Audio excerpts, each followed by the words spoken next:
我叫 Carmen， 我嚟咗悉尼30年，而家開咗間糖水鋪。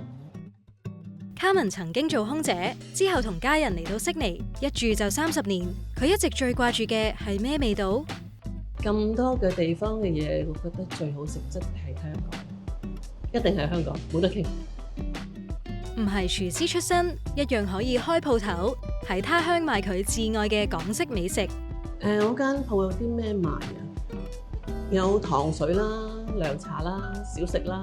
小食有雞蛋仔啊、咖喱魚蛋啊、格仔餅啊、腸粉、生菜魚肉、碗仔翅，咁都代表唔到香港啊！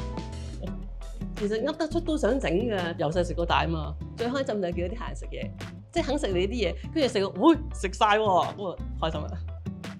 3月31號起，開 TV77台。